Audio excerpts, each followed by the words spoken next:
news a bit. Um, this was interesting.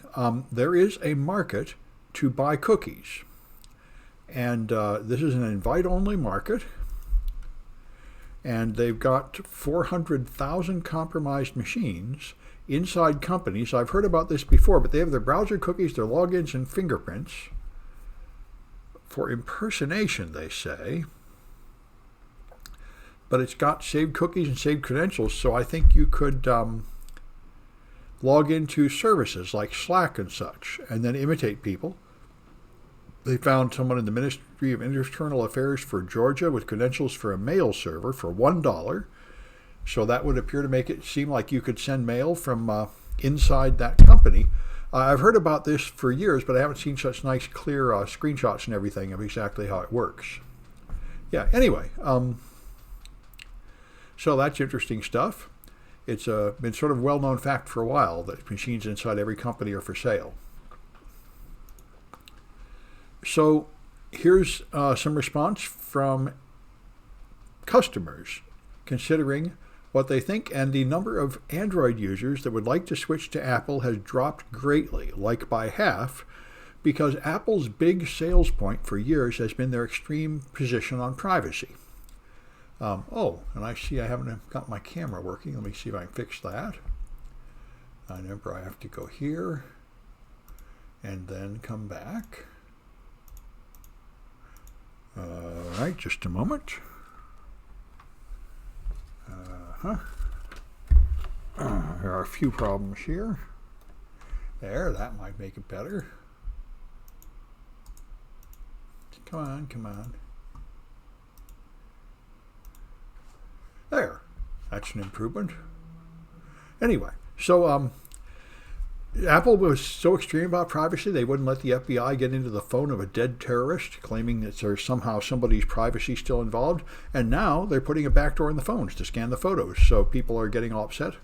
And it is a very strange position for them to take. Apple was always real stern about privacy. And now for some reason, they're putting in the back door. Now, one thing I heard is that there was recently a study showing that there is really a large amount of child porn on cloud services and phones. And perhaps that had some impact on Tim Cook. But it is a surprising backdoor after going all the way to push to the Supreme Court to fight putting in a backdoor. Now they just put in a backdoor. And here's another one. Apple lets people chat about things at work, but not about comparing their pay. They do not want them discussing what other people make or whether they pay women the same amount as men. They banned that.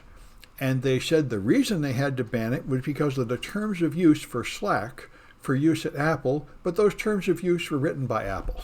So this is a very disingenuous attempt to avoid explaining why they did that. These people think that probably is illegal, which is interesting, that it institutes like suppression of a union or something. I myself am very surprised that anybody would want to discuss a topic like that on an official company server. It would seem to me that that's the kind of thing a union should be discussing, and it should be on some private thing not associated with the company. It is a rather strange idea to discuss something which is almost certainly going to be the sort of thing the company won't like on official company servers. But anyway, they claim that right, and they're fighting to get that privilege. So Google has delayed their back to the office. Everybody's getting pretty upset about Delta, I think. They were going to make everybody go back in October, but now they're going to put it off till next year.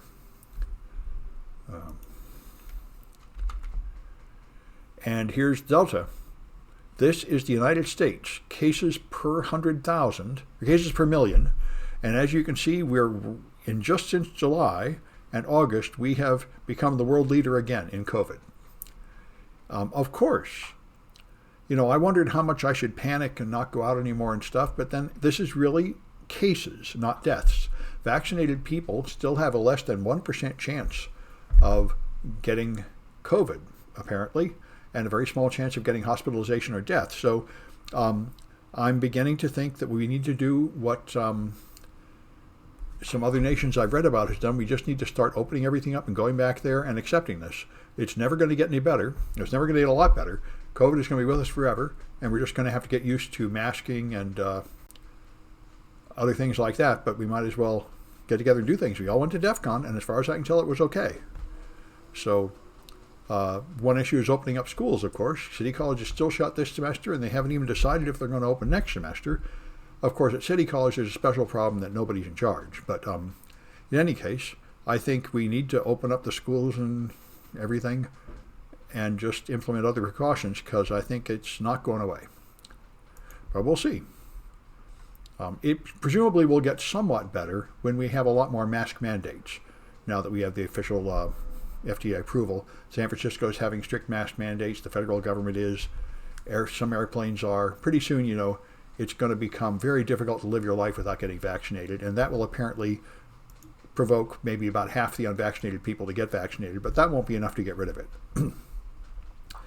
So Robinhood is the trading app that makes it a fun game to trade stocks and become extremely popular among young people, largely to their detriment, because it secretly charges you fees by selling your stock order flow.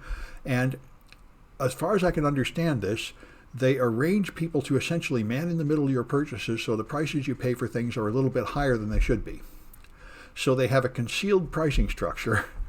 That's how they make all their money. They do not have a transaction fee. They have a hidden transaction fee you can't see.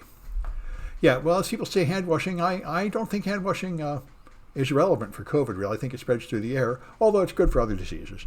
Anyway, the Securities and Exchange Commission has said he might ban this practice of selling order flow.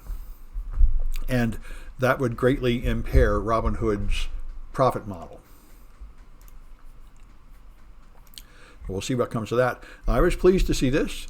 The National Security Agency has posted an updated document explaining their position on quantum computing and quantum cryptography, which are very important, and I'll talk about in a lot of detail, I think, in a 141 class, cryptography class, but it's useful to explain what quantum computers are and what this thing, a cryptographically relevant quantum computer is. Quantum computers compute using very different fundamental operations on qubits, which are strange things. They're very different than a normal bit, and the processes they perform are very different than a normal bit, and they can solve certain problems much faster, but there is no computer right now that can actually do that. It's all just theoretical. There are prototypes that are so slow and noisy that they can't really do anything spectacular, but if they were to get a whole lot better, then they could crack our public key encryption schemes.